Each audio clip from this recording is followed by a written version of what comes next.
Not far from Jerry Schneider's house, in another small town on Puget Sound, school psychologist Jerry Daniels Hall has kept money in a plan called Value Builder, offered by her union, the National Education Association. Jerry has a 403B, which operates like a 401k, but applies to public school employees like Jerry, as well as workers in governments, universities, and nonprofits. When Jerry opened her 2007 year-end statement, she got a shock. I have less money now than I had maybe 4 months ago or earlier in the year, so it's not doing very well. Daniels Hall and her attorneys say she's got less money in her account, in part because of hidden fees. Lawyers talk about the slippery slope. This case is the pile up at the bottom of the slope. Derek Lozier is a partner in the Seattle-based firm Keller Rohrbach. He represents Jerry and another union member in a class-action lawsuit that accused the NEA of conflicting interests, resulting in fees that could, quote, be characterized as truly absurd. Lozier says he and his colleagues have never seen fees as high as the NEA's worst case, 12.17%. A fee load of that degree would make it impossible for anyone to generate any additional savings out of this plan. Some people may well end up with less money in the plan than they originally put in. In a statement to Bloomberg News, NEA General Counsel Lisa Sotir wrote, "It's hard to deliver a program like this with a low fee because there are commissions paid to agents." Hearing that doesn't make Jerry feel better. She says she feels betrayed. It makes me sick. It's scary.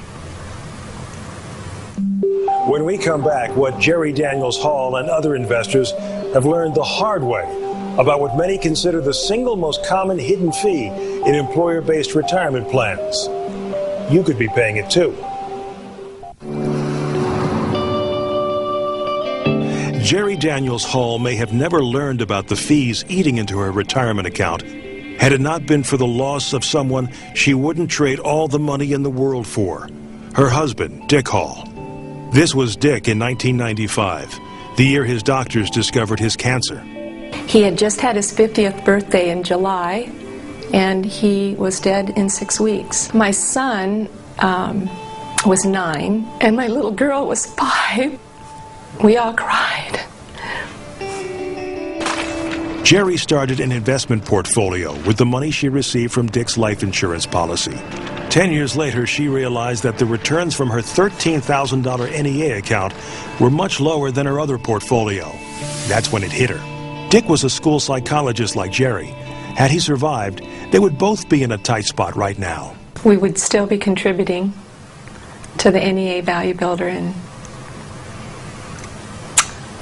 at the end, we wouldn't have had enough money to retire. Now Jerry was worried. When she asked her local union officials to disclose the fees for the NEA's 403B, a plan with more than $1 billion in assets, Jerry says they stonewalled. That's when she sued. Her class action lawsuit drew attention to one of the more controversial fees in retirement plans today, called revenue sharing. There are now almost 9,000 mutual funds in existence, but often fewer than 20 in a 401k plan. Making the cut costs money. Dr. Greg Caston's firm, Unified Trust Company, serves as the advisor for more than $2 billion in retirement assets.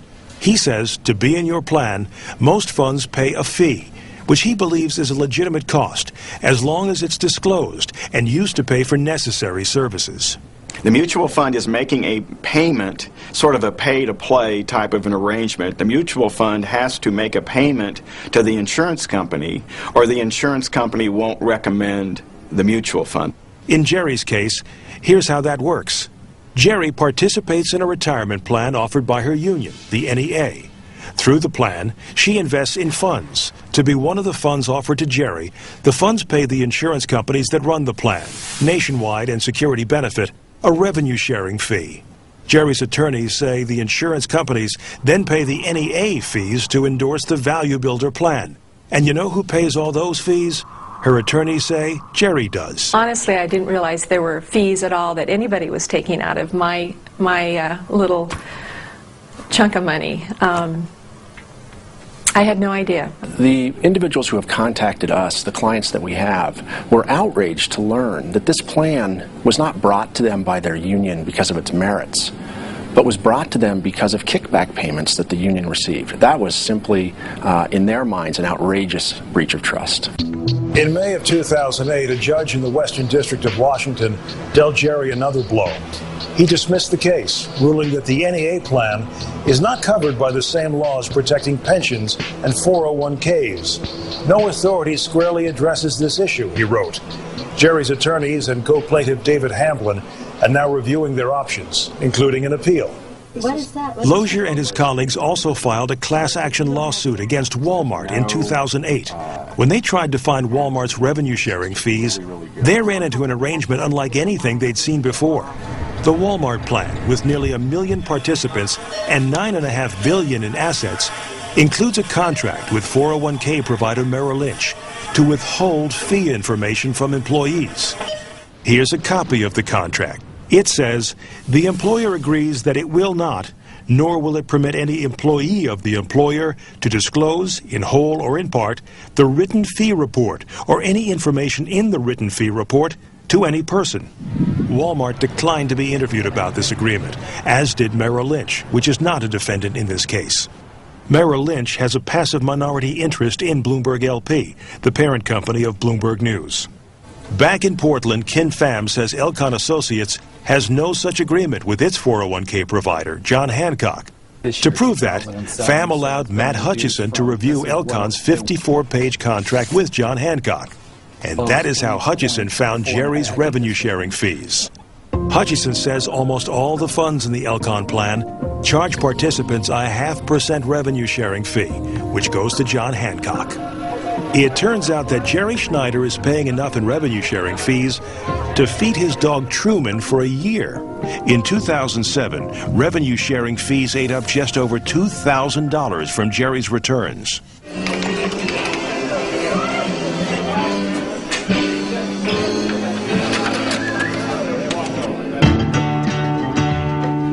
At Chicago's waterfront pub, Ford Motor Company workers wanted to know more about the 401k fees they're paying in a plan run by Fidelity. I'm relatively confident, but I still don't understand a lot of the fees and how they charge them and stuff like that. It doesn't make any sense to me. Okay. I don't want to lose money. I want to gain money in my 401k. Right. Coming up, a hidden cost that has sapped millions of dollars from Ford worker investments in just 1 year. It could double what you think you're paying. And both Congress and the Labor Department are taking action to uncover hidden fees in retirement plans. I would call it the Wizard of Oz problem. You're off to see the wizard, the wonderful Wizard of Oz. What all that has to do with the Yellow Brick Road. If ever